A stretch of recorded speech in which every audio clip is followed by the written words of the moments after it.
Good afternoon.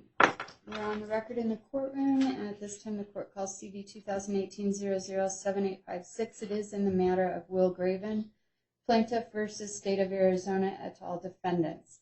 This is the date and time set for oral argument on the defense's, the state's motion to dismiss. Appearances for the record, please.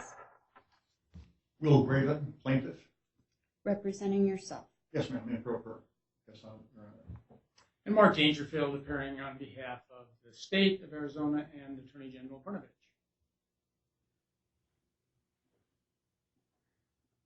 Do you represent all of the defendants, or just those?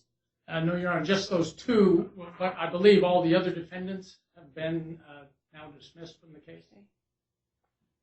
Thank you. These two binders that I have in front of me here are my copies of the defense motion and exhibits thereto, the plaintiff's response and exhibits thereto, and the defense's reply. I've looked over everything. You have an hour for the argument. You'll divide that equally, share that time equally if you need 30 minutes. I'm not sure that the defense would necessarily need 30 minutes. Is there anything else preliminarily before we get started? Not from our vantage point, Your Honor. Yes, Your Honor. If I might, I would like my eldest daughter to sit with me, as there are a few documents that I'm going to be referring to that I would like her to just hand across to Mr. Dangerfield. For administrative purposes, Oh, yes, you're only using this it, paper handling, yes. and I don't expect her to say anything. Thank you. Do you have any? No, I have no objection. That would be fine. Thank you. And by the way, I apologize, we got started a few minutes late. My daughter thinks it's still stylish to be a little late to all events. You know, quite frankly, that everyone made it to court today under the circumstances of the unique weather conditions, which I hear are terrible around the rest of the state. Mm-hmm. You know, at least it's a Friday afternoon and we're going to have the hearing as scheduled. I We can do have comply a 3 o'clock hearing though, so I don't want to shortcut you too much on time so that we can complete this matter before my next hearing. Thank you. Mr. Dangerfield, since you filed the motion on behalf of your clients, it's your opportunity to proceed first. Thank you, Your Honor. We've explained in the papers and laid out our defenses to the case, so I just want to review briefly a few of those to underscore some of them and respond to any questions that the court might have. Mr. Graven's complaint suffers from at least two fatal flaws here, Your Honor. The first is the bar of the statute of limitations, and the second is it just plain fails to state a viable claim. So let me touch briefly on each of those. ARS 82101 and 821 require a plaintiff suing the state to first file a notice of claim. He's got 180 days after his cause of action accrues to do that, and then within a year after the accrual of the cause of action, he has to bring his lawsuit or it's time-bound. Now here, Mr. Graven filed his or served his notice of claim on January the 19th of 2016. That's the notice of claim he's working under. And he filed this lawsuit just over 2 years later in May of 2018. Now, on its face, those two facts alone indicate that he has failed to meet the statute of limitations. He's overshot it by a long ways. There's been a couple things that have happened in the interim, and I'd like to show you a little homespun chart to just focus you on the dates. Paul, if you could maybe turn on the... Let me press my button so I have my view here. All right. Rather large. Let's see if we can... how do you zoom out? I got it. Okay.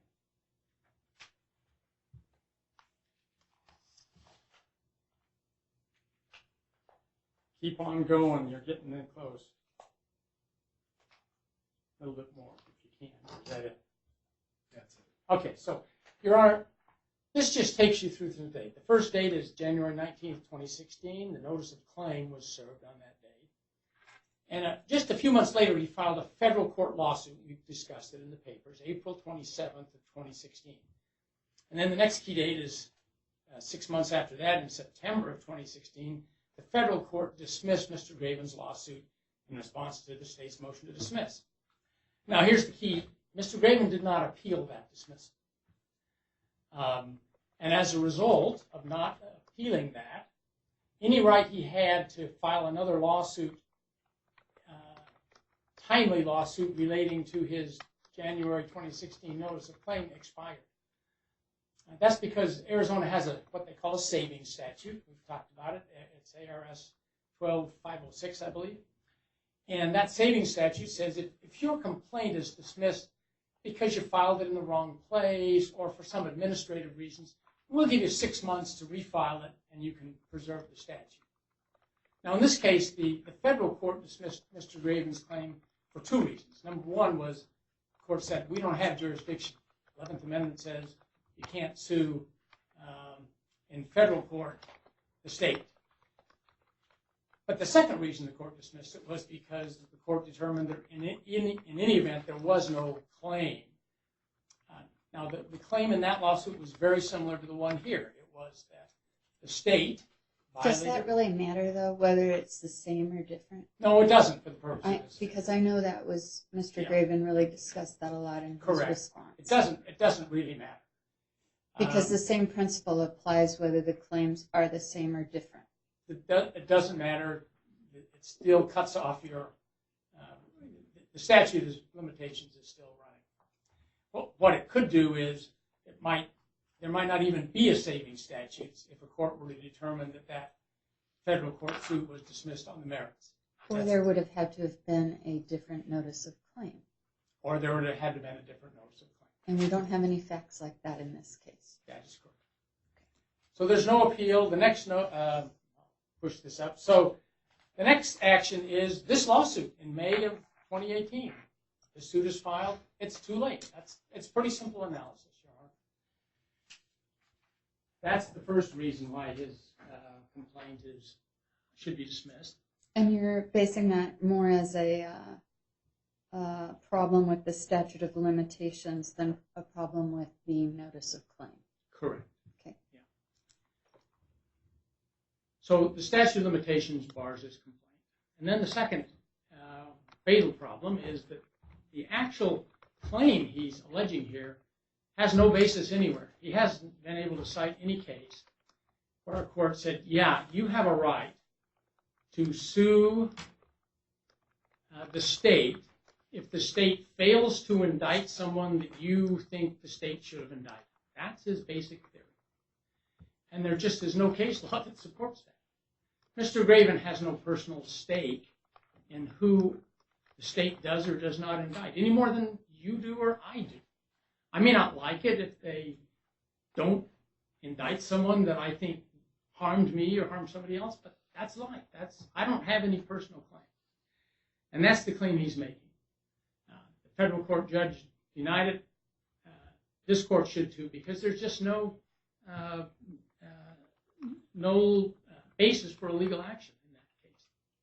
We've talked about how the prosecution enjoys immunity and tremendous discretion in determining who to indict and who not to indict. And normally these cases come up if the state indicts me and I believe that they indicted me wrongfully, and then later on the state dismisses the indictment, let's say, I may have a cause of action against the state for indicting me wrongly, but I don't have a cause of action for not indicting somebody else, which is Mr. Graven's claim here. Now, that's the gist of our defense that we've laid out in more elaborate fashion in our papers, Your Honor. I thought it might be useful just to give you a little bit of additional background, just to give you a flavor for probably what you're going to hear from Mr. Graven in this case. This case relates to, and these facts are generally in his complaint, or if they're not there, they're certainly in one of the 600 pages of exhibits he's filed. But generally, this goes back to a business Mr. Graven had back in roughly 2006, 2005, 2006, 2007 period. It's called, I think, Arizona Building Systems, or ABS. And that business kind of destructed, and Mr. Graven believed that his employees were responsible for that. And he personally filed several lawsuits against the employees. None of those, all of them failed. He lost them all.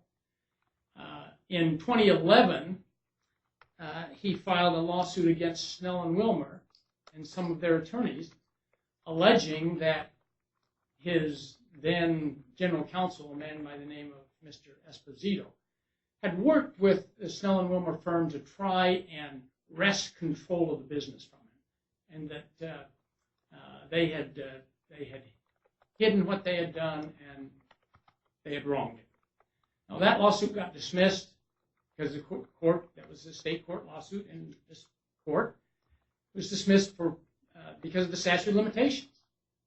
The court allowed him, however, a chance to replead 2 of the counts, to amend them and file an amended complaint, but he didn't do that, so the judgment was final. He appealed it to the Court of Appeals, affirmed. He petitioned for review to the state Supreme Court, denied. Petition for review denied. He then went so far as to petition for certiorari in the United States Supreme Court. Again, review denied. When all of that failed, that's when he went to the Attorney General's office and asked them to investigate his employees and all the circumstances of his business. And in 2014, the state of Arizona did, in fact, indict several former employees of his business, including Mr. Esposito, on claims completely unrelated to Snell and Wilmer, who's sort of the focus of this complaint. But I mention that because the investigation continued, and in 2015, Mr. Graven alleges, and perhaps starting in 2014, the state did begin investigating the possibility that Snell and Wilmer might, and some of their attorneys may have committed some crimes. Now, the state never indicted Snell and Wilmer. They determined that there was not evidence to support those claims, and they weren't indicted.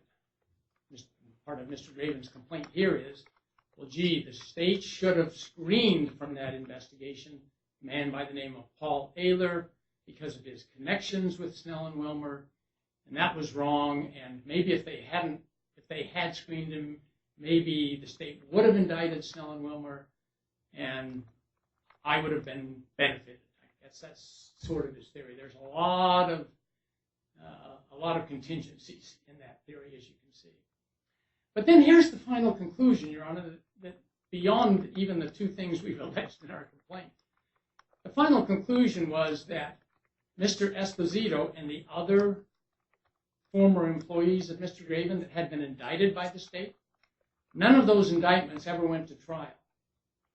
In 2016, the state referred those indictments to Pinell County for further processing, because the state determined they had a conflict of interest. So Pinell County did some further investigations of those claims, and guess what? They dismissed them all, including the claims against Mr. Esposito, who Mr. Graven alleges supposedly conspired with Snell and Wilmer to do something bad to his business. Now, just ironically, Your Honor, the floor beneath this, in courtroom 800, Judge Smith is handling Mr. Esposito's claim against the state for malicious prosecution for indicting him in the first place. So the state has Mr. Esposito saying, you never should have indicted me based on Will Graven's charges. Now we have Mr. Graven saying, you should have indicted even more people. But the dismissal of those charges against those defendants cut the rug out of all his claims as a factual matter. So that's just some additional background, Your Honor. But for the purposes of today, the complaint that he's filed is barred by the statute of limitations. And even if it were not barred by the statute of limitations, it fails to state any viable claim. Now, I'd be happy to answer any questions, but that's all the time I need. I don't have any questions at this time. Okay. You will have an opportunity for reply. Sure, I'll reserve that time. Thank you. Mr. Graven, it's your opportunity to respond. Good afternoon again, Your Honor. I'd like to begin by thanking you for this opportunity. I have my script, if you will, which covers different issues than Mr. Dangerfield just addressed, but I would like to make a comment or two about some of the things that he said, and then I'll get back to my script. The federal lawsuit that I filed was based upon 4 of 21 exhibits that I years later obtained. The state would not respond to me for the first, they wouldn't respond to me. I obtained the 17 of 21 exhibits now used in this complaint through other sources. So at that time, when I filed the federal complaint, I was alleging that based upon the plea agreement with Deborah Debris, she had pled guilty for a number of crimes, including the Snell and Wilmer crimes. And she described what happened. She went to her old friend Jim Sinicki, a senior attorney at Snell and Wilmer, and said, please help me get my company back. And she described in her plea agreement, there was a factual basis addendum to her plea agreement. Of course, there was a free talk involved. And she described how this all came about. So, well, and then one other matter. In April 16, when I filed the complaint, Daniel Esposito had been charged for the Snell and Wilmer crimes. So, while I only have 4 of 21 exhibits I do now, I was saying that, gosh, look at the results of the investigation. Read the investigation. Look at what Debris said. Look at what Esposito was charged for. The Snell and Wilmer attorneys should have been charged. And part of what I attempted to do in federal complaint was to sue on the basis of equal protection. Attorneys don't ever get indicted by the Attorney General. Or ever, might be a little bit of an exaggeration. But I was not nearly sophisticated enough to make that argument. And so that's what I alleged. Yes, they should have charged them. Case was dismissed. I did file a motion for reconsideration. Mr. Dangerfield decided I didn't appeal it, but I did give it a try. This is before the additional evidence. I tried. Okay. Over the following year, I started obtaining another piece of evidence here and there.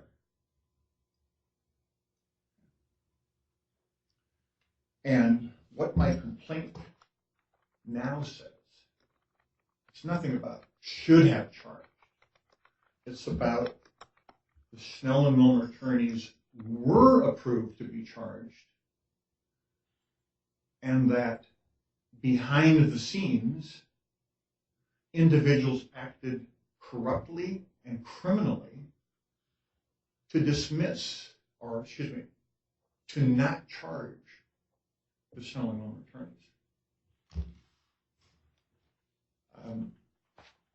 Perhaps I'll go ahead and say now that whether you call it equitable tolling or equitable estoppel or estoppel by conduct, the state would not give me the evidence. Okay? They threatened my former investigators with being put on the Brady list if they talked about these cases. Of course, kind of tough for law enforcement officers to be on the Brady list. They can't carry a gun. So the Attorney General did a whole bunch of things to make it near impossible to pursue the state. Okay, now I'd like to get back to my script. Sure. Understanding my case requires no imagination, Your Honor. No conspiracy theory, no conspiracy nut. My case is not about any statute of limitation or not pleading a valid cause of action. My case is about old-fashioned corruption. In this instance, by Arizona government officials who used their trusted positions to get political cronies and a family member off the criminal hook. Okay? And they want me to pay for their corruption. How? By not receiving the justice and restitution that I had been receiving under the previous administration.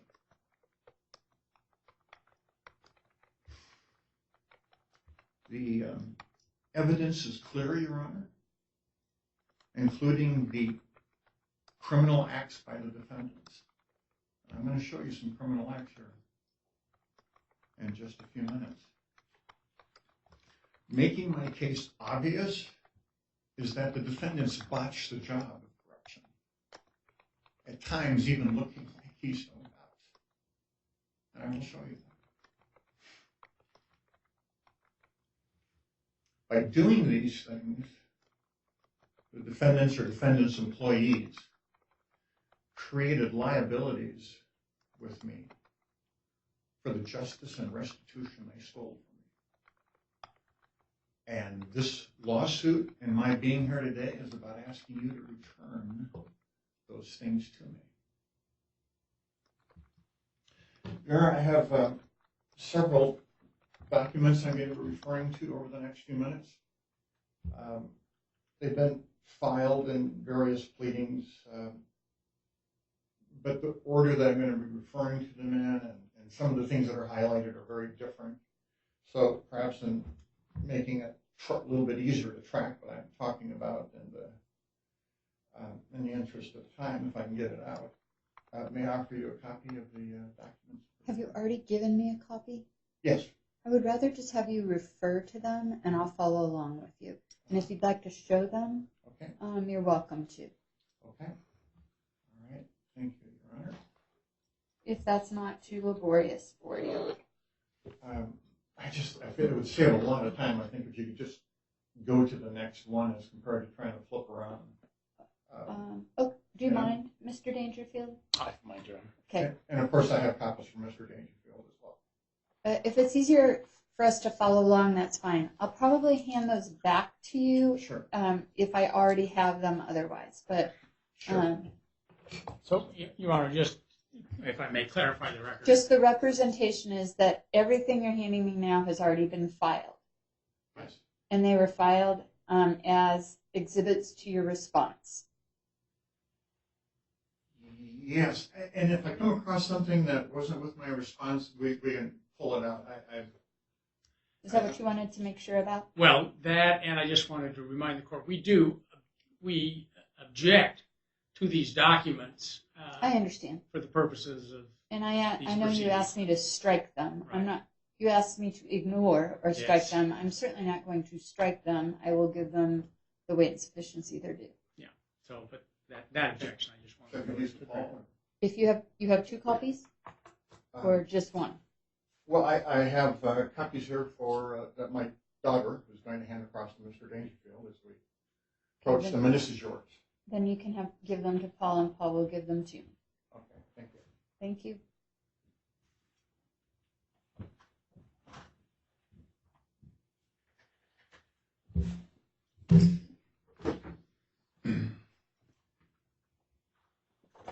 This is the beginning of my real oral argument section.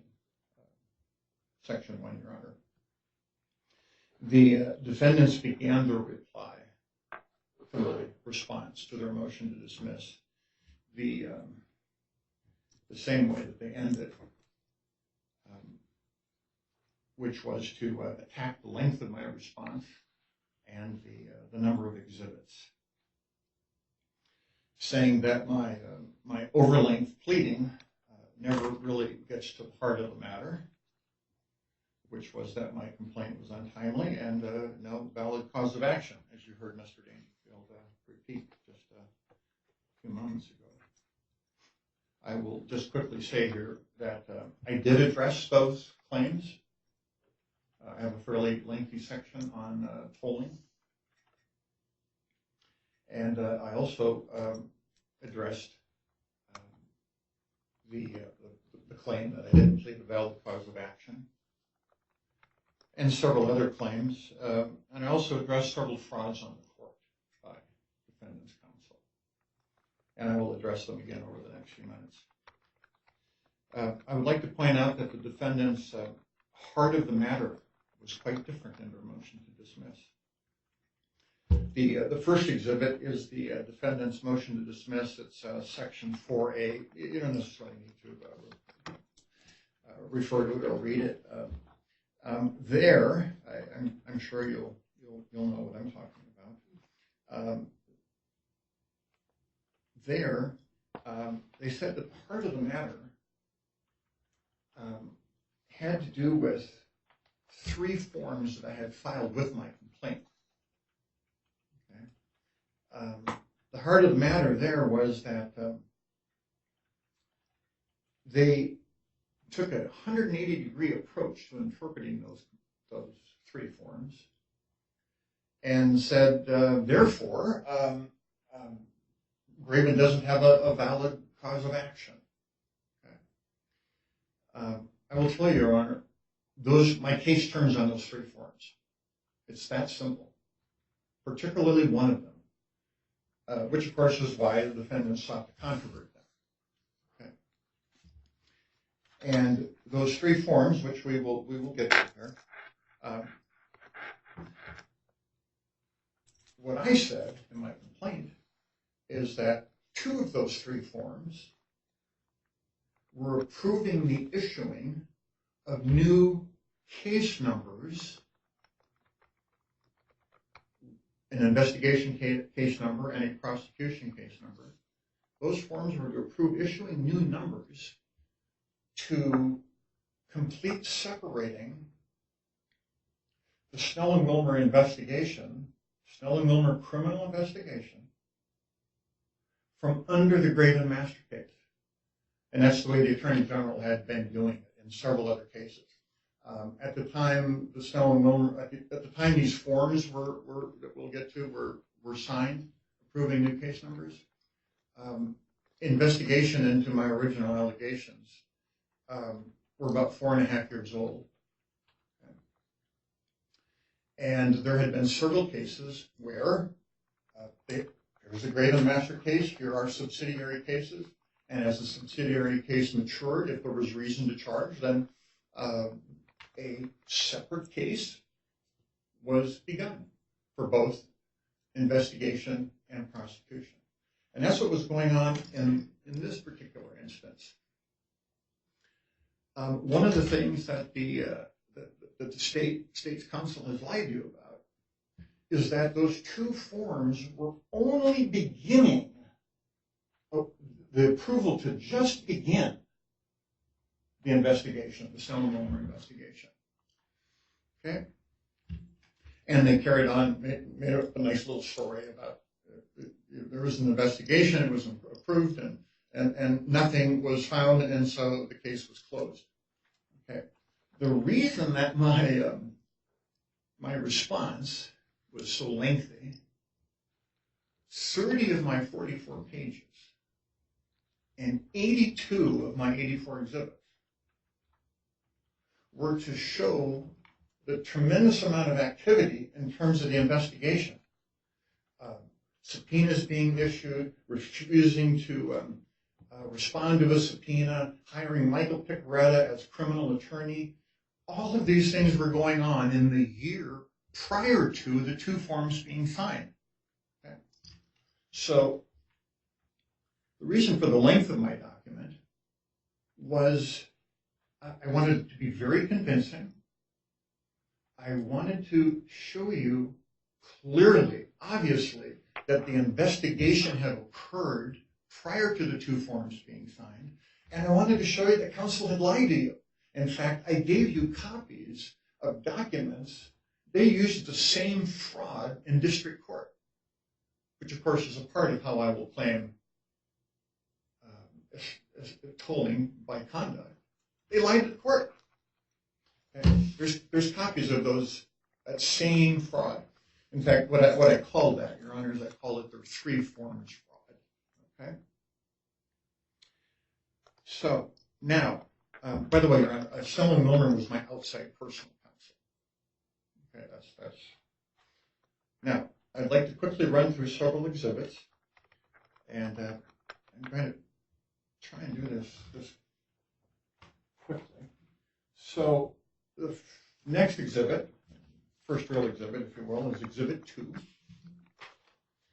And these are some printed slides from a PowerPoint presentation created by the Special Investigation Section of the Attorney General's Office. And if I might ask you to, Your Honor, in Exhibit 2, the reason for the multiple cover pages, I hope that's not too cumbersome, is to show where they've been used before. Okay. I understand. Okay.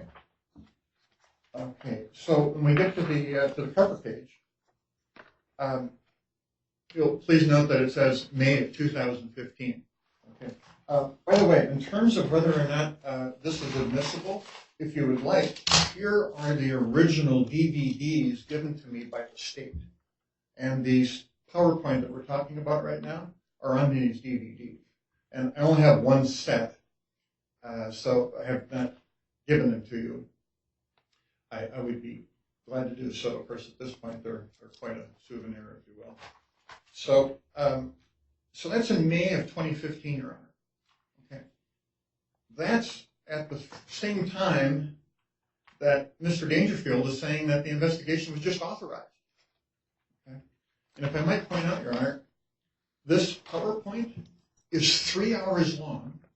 It has over 1,000 slides. It took months to create. Okay. And if we could start paging a few back. As we page through this, some of these earlier pages are just talking about various aspects of the investigation. And then when we get to recommended charges, which is in the lower right-hand corner, slide 291.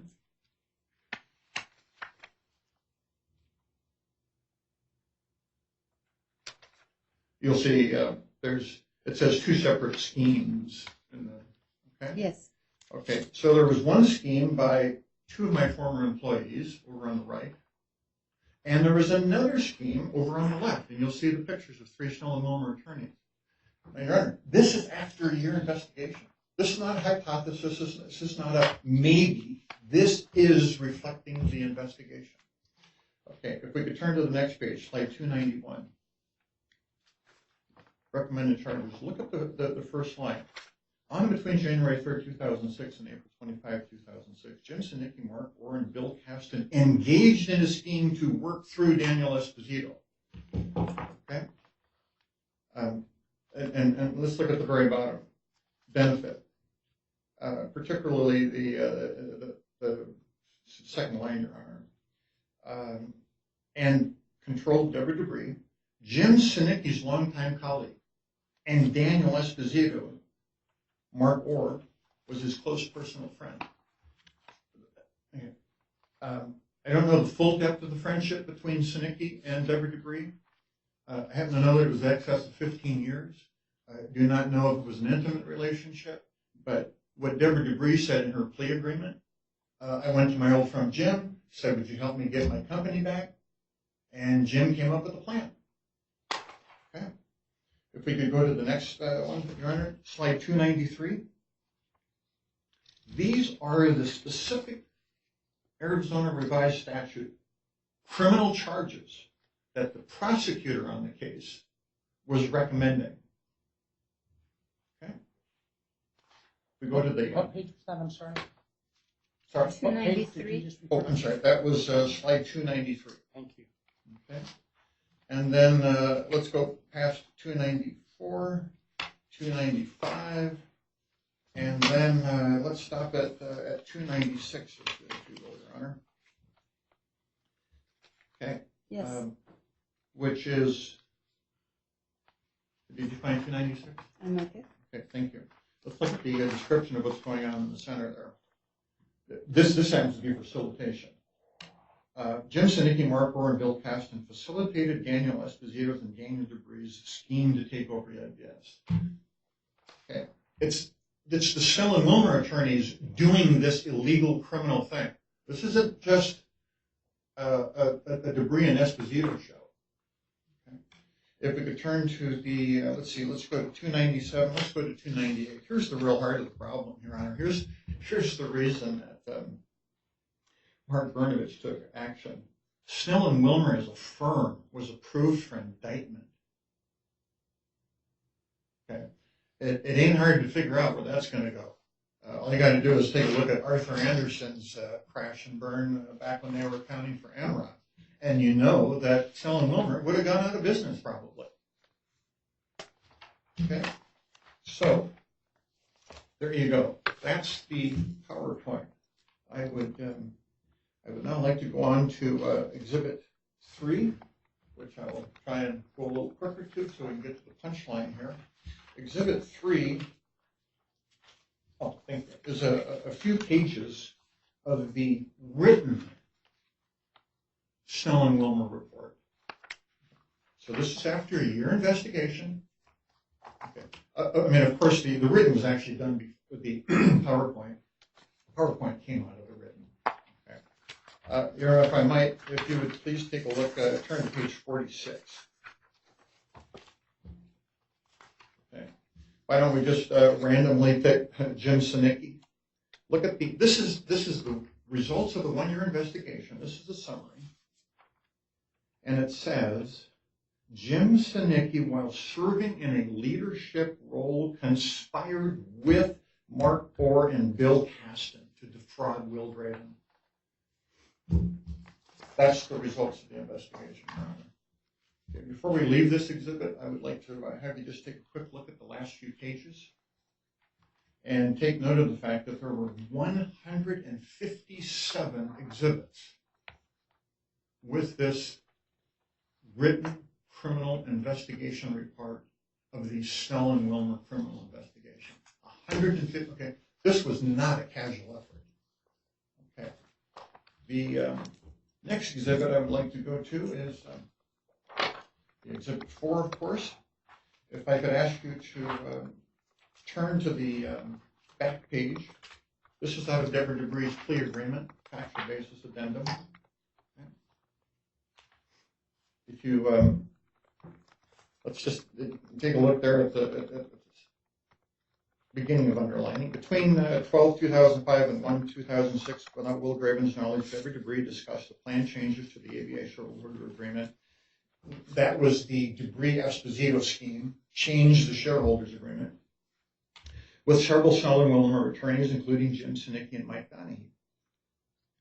Jim Sinicki told Deborah Debris that in order for Snell and Wilmer to make the requested changes to the ABS shareholders agreement, both she and Will Draven would have to sign new engagement agreements.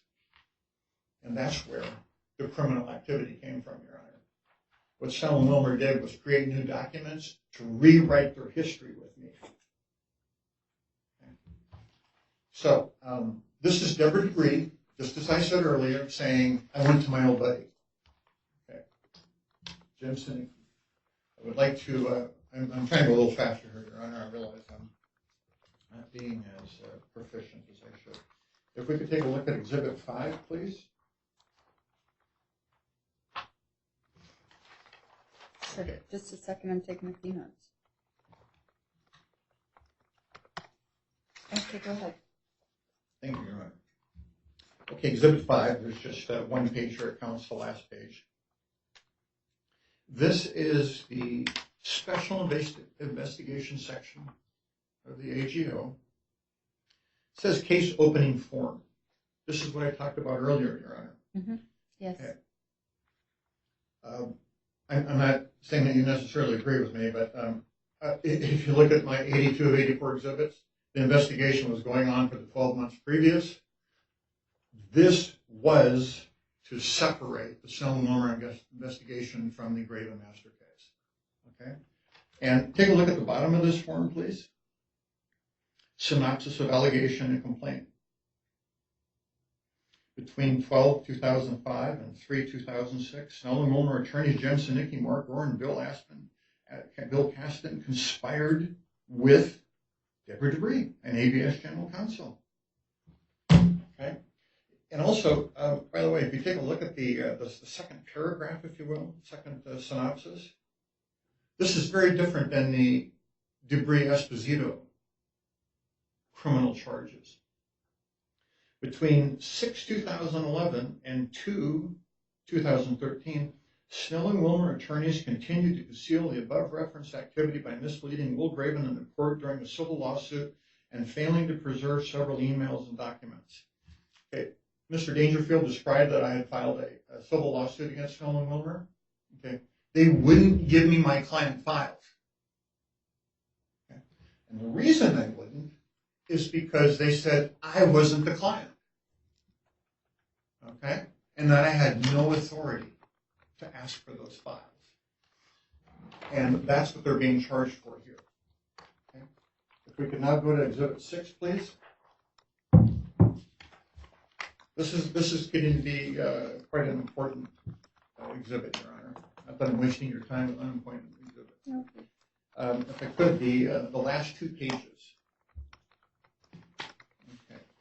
I'm sorry, the last 3 pages.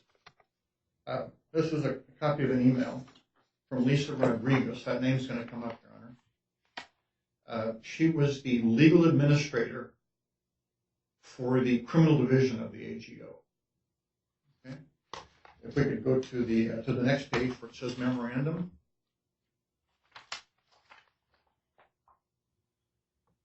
Do you see that one, Your Honor? Yes. Okay. This memorandum is coming from Don Conrad, who at the time was the chief of the criminal division for the AGO. The individual being screened, his name is Paul Ayler. Okay. He was the chief prosecutor at this time. Okay. Now, if we could take a look at the text towards the bottom, this is Don Conrad speaking. The Arizona Attorney General's Office is investigating and prosecuting a case related to CRM legal file number T002-2001. That's the Graven Master case. Okay. See, there is no Snelling-Wilmer case number yet. It's in the process of being split off. Okay. Mid-paragraph. Paul Ayler, in fact, I'm sorry, I didn't underline that part. Paul Ayler, Fraud and Special Prosecutions Section Chief Counsel, notified AAG Joe Waters that he has a conflict of interest related to Snelling-Wilmer. Okay. I would ask you to take note. It's Paul Ayler giving notice. It's not that someone said, Paul, you know, I think you might have a conflict here. Maybe we should screen you. He knew he was conflicted, so he gave notice, which of course Arizona statute requires, and also the Arizona Agency Handbook requires. Chapter 8 on conflicts of interest requires they have to give notice when they might be conflicted. And as you probably know, there's even a form at the end of Chapter 8, which is to be used by someone who was conflicted. They have to turn it in and so on and so forth. Okay, Your Honor, if I could look at the last underlined sentence. Paul Ayler is to be screened from this matter and will not receive any information about the case or participate in any discussion of or decisions relating to the case. I will be the point of contact for any matters relating to this investigation and or prosecution. Okay. One of the underlying messages here is Snelling-Wilmer is being investigated. You can see the Snelling-Wilmer names. In fact, I mean, it's right there in the middle of the page. So, Paul Ayler, and if you take a look at the last page of this exhibit, Your Honor, it's incredibly strict. No one can speak to Paul Ayler. He can't look at any information. Files are to be marked restricted from him. And if any of those things happen, if there's a breach, as he calls it, Don Conrad is supposed to be notified. It's fairly clear. If we could take a look at Exhibit 7, Your Honor. And if we could just go to the last 2 pages, you will see in this form. Okay. This is the case opening sheet from the Fraud Special Prosecution section. Of course, this is about prosecuting. Okay. These are the people who were going to be prosecuted by the Fraud Special Prosecution section. And you will see the language is exactly the same as it was for the Special Investigation section case opening form. Okay? Both what happened in relationship to my former employees in Snow and Wilmer, as well as what Snow and Wilmer did in not giving me my files and in line to the court. Okay, that's all right. So the next, Exhibit 8. Okay, Your Honor, I'm going to tell you right now, you're going to be shocked by some of what we're going to look at, and apologize if I'm being melodramatic. This is the case charging form. Okay. This is the next and final form in the series of forms that are approved. This form approves a case going to the grand jury. Okay? And as we page towards the back, I would ask you to stop at the bottom of page 2 where there's an asterisk and a Snow and Wilmer. Yes. Okay. If you could quickly read that, Your Honor, I'll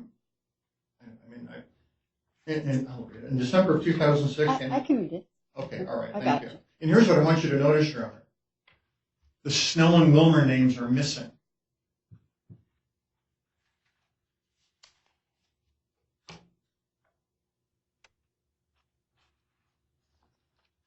Okay? And you'll find out momentarily why they're missing. We're going to come back to that, Your Honor, because that's forgery. Okay. Let's go to page 5, if you please. Okay. See the asterisk there, Your Honor? Yes. Paul Ayler signed this document. That's the same Paul Ayler who notified the AG that he had a conflict with this case. Okay? Yes. Your Honor, could you pull out Exhibit 9? You might, I'm sorry, I don't mean to tell you how to run your bench. Exhibit 9 has some reference material. Okay. That signature of Paul Ayler's, Your Honor? Yes. That is a criminal act in the state of Arizona. Okay? And if I could ask you to take a look at the first page of Exhibit 9. Yes. As you will well know, the Arizona Revised Statutes for Conflicts of Interest that come under Chapter 38, whereas criminal acts come under Chapter 13. So we don't really think of other chapters as being criminal, but of course there are provisions in some chapters for criminal acts. And if I could, Your Honor, looking at page 1 of Exhibit 9, Arizona Revised Statute, Chapter 38503. Yes. Any public officer or employee who has or whose relative has a substantial interest in any decision of a public agency shall make known, which Paul Ayler did, such interest in the official records of such public agency and shall refrain from participating in any manner as an officer or employee in such decision.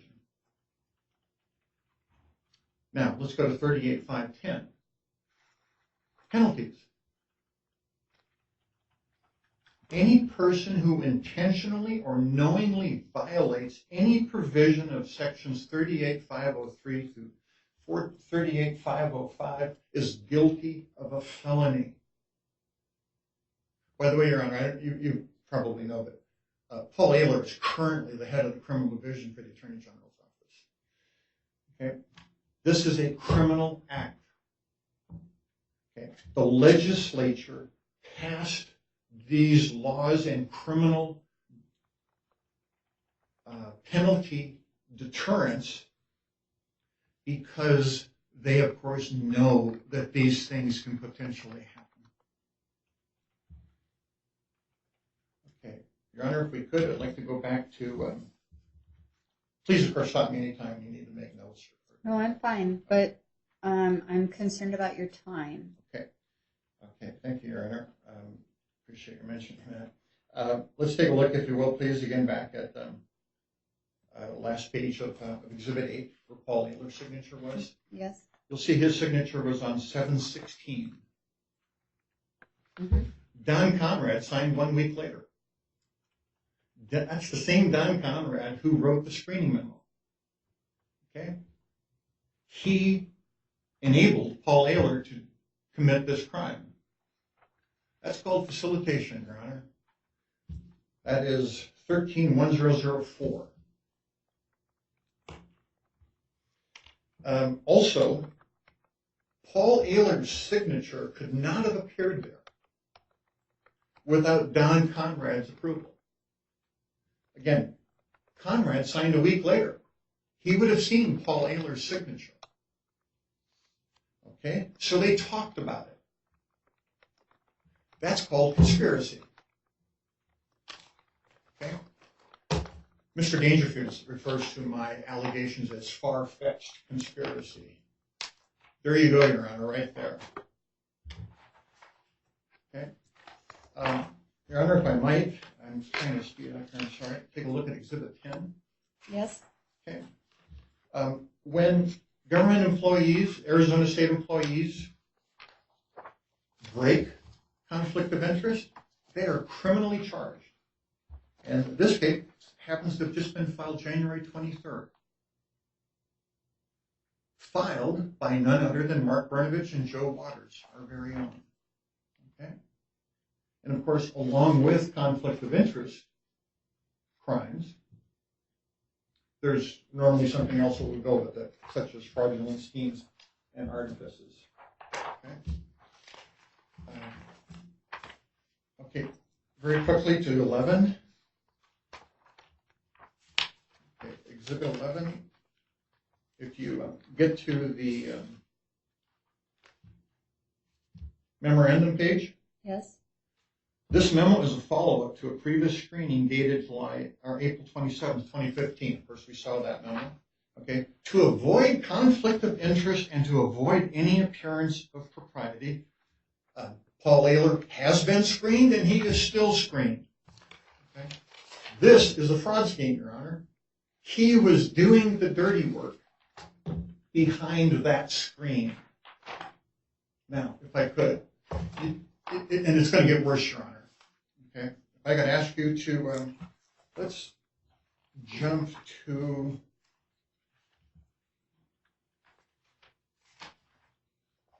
Exhibit 14. I'm sorry, 13. Yes, 13. Okay. Okay, last 2 pages. Yes. Okay. Well, it only has 1 page, other than the title pages. Oh, excuse me? 1 page on Exhibit 13. Okay, yes, okay, yeah, that'll do it.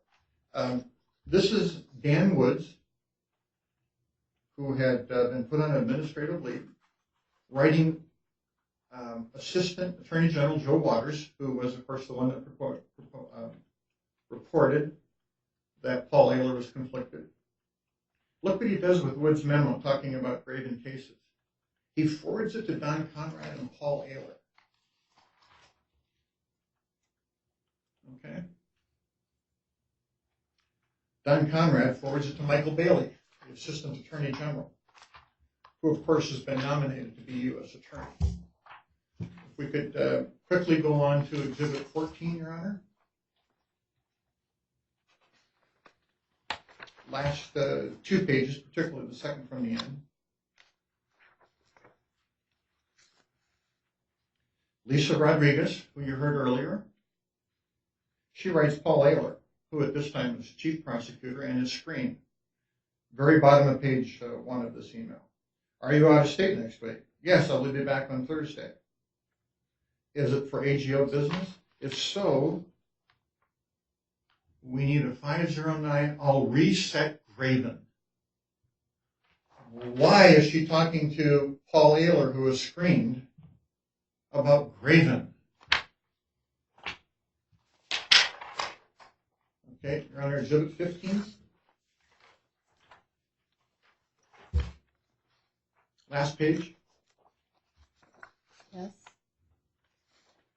This is Special Agent Lauren Burrow writing Joe Waters, Prosecutor Joe Waters, and she copied her boss, Mark Perkovich, the Chief Investigating Agent. Perkovich, look who he forwards it to, Conrad and Ayler.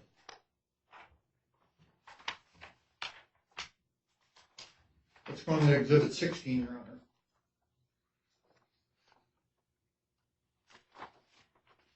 Last page. Mm-hmm. Yes. Second to last sentence. I was hoping we could meet to discuss the future of the Graven investigation. Look who it's to, Don Conrad and Paul Ayler.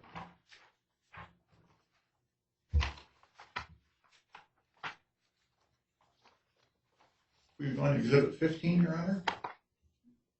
17. I'm sorry, 17, thank you. 4 pages from the back, it's an email page, not the attachments to the email. Okay. Mark Perkovich, Chief Investigator, writes Lisa Rodriguez about all of the Graven documents and some evidence, so on and so forth, that he has found at Don Conrad's request. What does Lisa Rodriguez do with it? She forwards it to Don Conrad and Paul Ayler.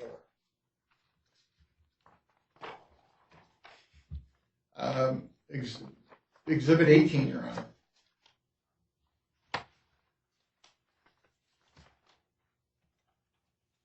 Last 3 pages. This is another case charging approval form.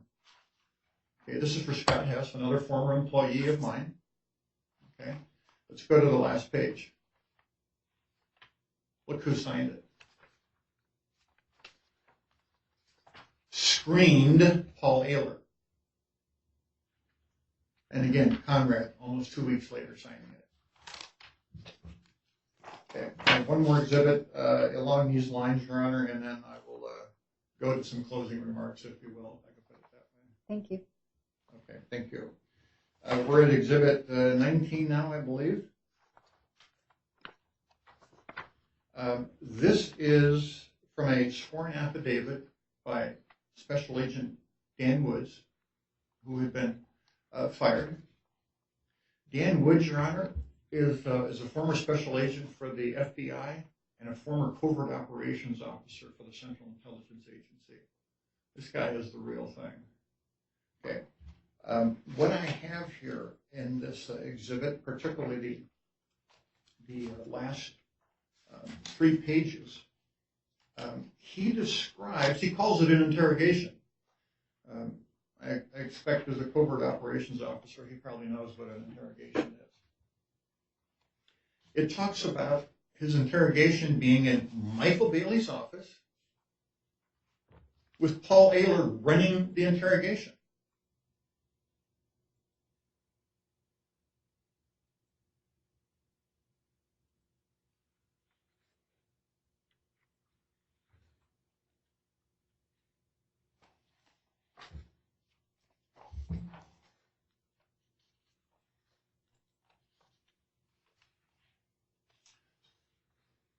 So, Your Honor,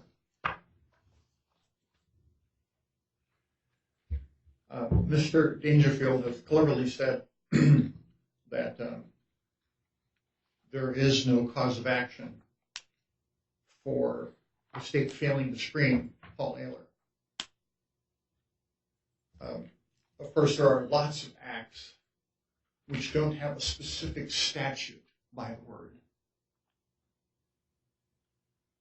But whether it's a car accident or an assault, the act is broken down into components for which there are statutes.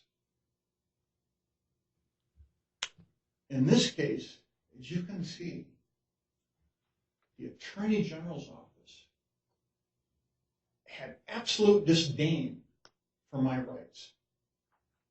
I mean, due process, as you know, the state of Arizona simply defines due process as fair treatment. It ain't fair when the chief prosecutor, whose son is an attorney, that's Snell and Wilmer.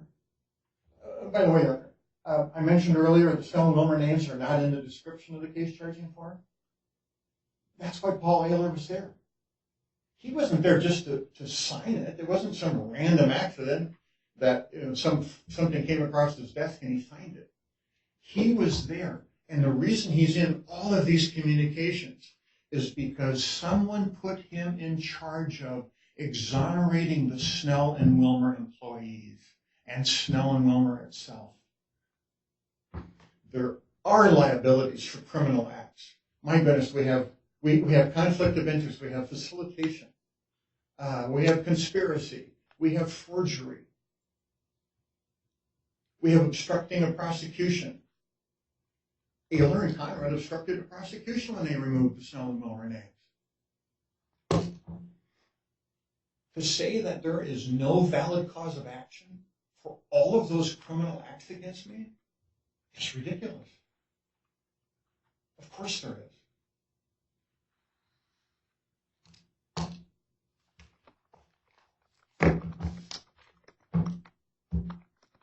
appreciate this opportunity. Thank you. I want my restitution and my justice back.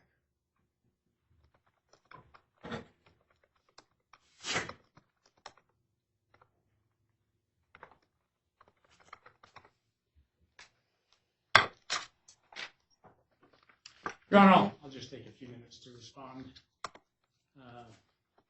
And I'm not going to respond to all the allegations he made that really don't pertain to the lawsuit. In his view, there may well be causes of action or crimes that have been committed, but none of those give him a cause of action. Assuming that someone at the state wasn't properly screened or engaged in a conflict of interest, he hasn't shown you any case law that any court has ever allowed someone in his position to have a cause of action vis-a-vis that. Now, Mr. Graven accused me of lying to you about these forms, the case charging and the case opening forms, and he seems to have misconstrued what I said. All I did in our briefing was to read you or to quote you what the forms said. The case opening form, could you turn this back on, Paul? Yes. The case opening form that he showed you, for example,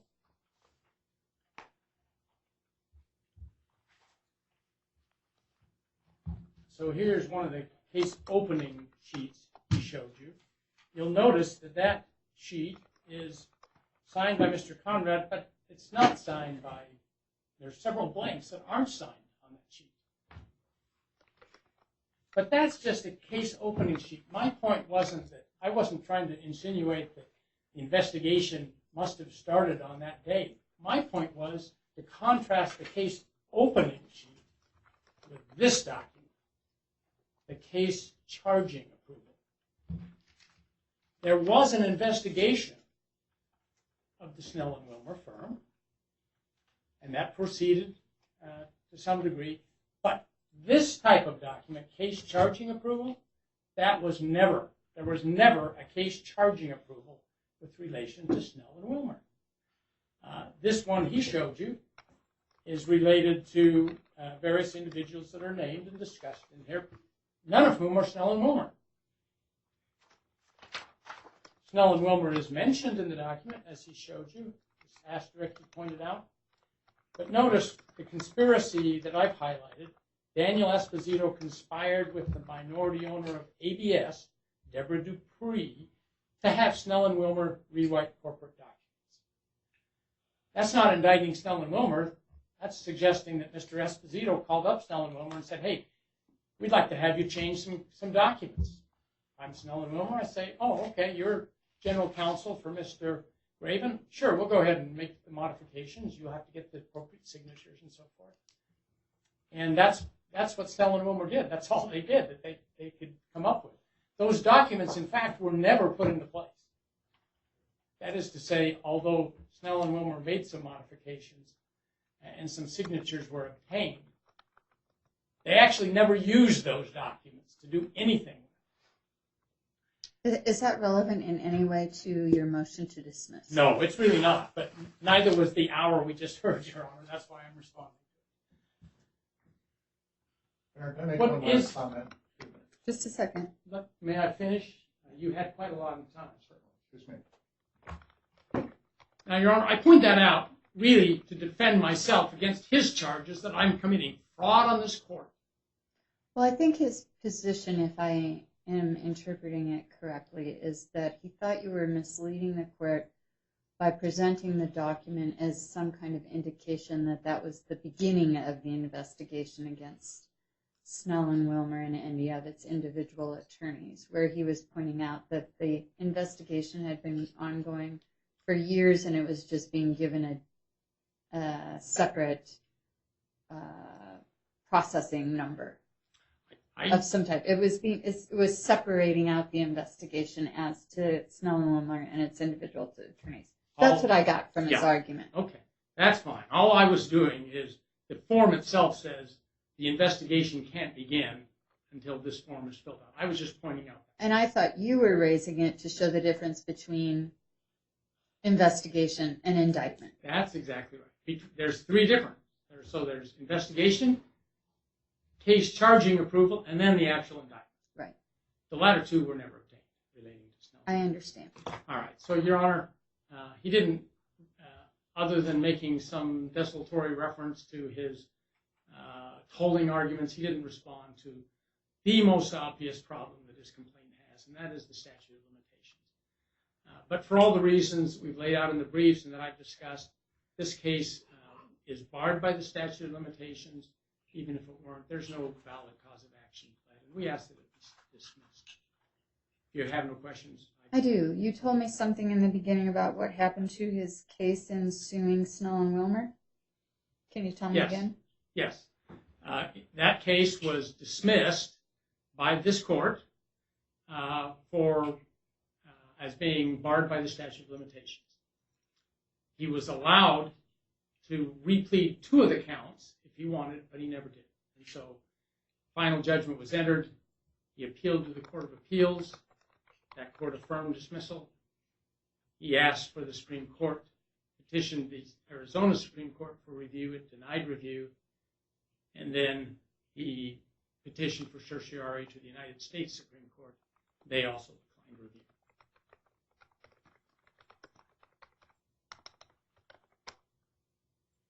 Thank you.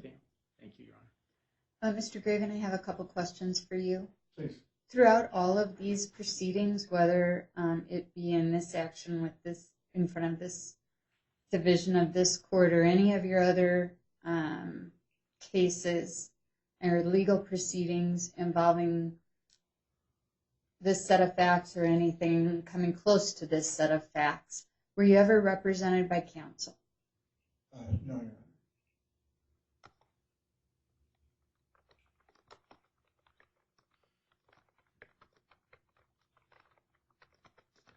And the discs or DVDs that you were showing me, Yes. was that some kind of disclosure to you by the state? Yes. There had been public records requests made, one by the New Jersey Bar, one by the Securities and Exchange Commission, I think CBS TV, maybe ABC, locally, and I asked for a set. So you receive those as, all of those as part of a public information Yes. Disclosure? Yes.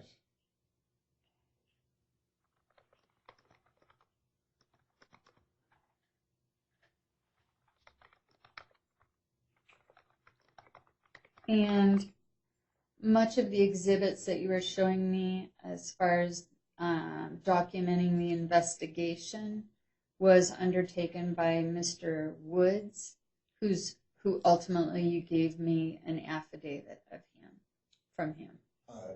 Dan Woods was the assistant chief investigator, but Special Agent Ruro was also investigated my cases, as did Charles Loftus, as did Mike Edwards. There were actually, besides various other, but those four put in a lot of time. They conducted over 100 interviews. Okay. All right. That's all the questions I have. Yes, sir. I mean, just one quick comment. It's not being argumentative. It's about. I'll let you make your comment, but Mr. Dangerfield does get the last word. Thank you. One of the statements that Mr. Dangerfield has made to try and make me seem like just another crazed improper is the size of my damage request. And because, of course, propers come up with big numbers and so on and so forth. This is my personal financial statement, Your Honor, from relevant times. Had a $638 million net worth. Okay. This is not a number pulled out of the air. Okay. And this document right here, this book, Your Honor, this was at the Attorney General's office. It sat there for 4 years. Okay. By the way, something I failed to mention is you'll see it in my response to their motion to dismiss. Charging the Snow and Wilmer attorneys and Snow and Wilmer, approval for that was actually given under Tom Horn. There was no seeking approval to charge under Mark Brnovich. That was already done. Thank you very much, Ron. Thank you. Anything else, Mr. Dangerfield? No. Okay, I'm going to take this matter under advisement. I'm going to issue my ruling in writing. I understand the defense argument, and I understand plaintiff's argument. At the same time, I'm not the legislative branch. I'm not the executive branch. I'm a member of the trial court bench for the Maricopa County Superior Court. I'm not an appellate court or with the Supreme Court of Arizona. So I am bound to follow the law. I don't make the law. I hope that violations of criminal law are still something that are considered. I'm not the prosecutor. That would fall under the executive branch then. So here I'm following the law. I'm not I have no charging authority. And I'm not asking you to convict Snow and Wilmer, but I am asking you to consider whether or not I've achieved a preponderance of evidence in a civil case that the state committed acts stealing restitution and justice that I was receiving. Have I met a preponderance of evidence that they did the wrong thing? So the criminal references, again, I'm not trying to get you to convict them criminally. No, I understand all of that. You want me, but the defense is arguing that I don't even reach that because you haven't satisfied other elements of the law. And that's what I have to decide first before getting to the substance of your claims. That's the best I can summarize it. Okay, matters under advisement, and I'll issue my ruling as soon as I can. Thank you very much. We're adjourned for today. Have a good weekend. Thank you, Judge. Thank you.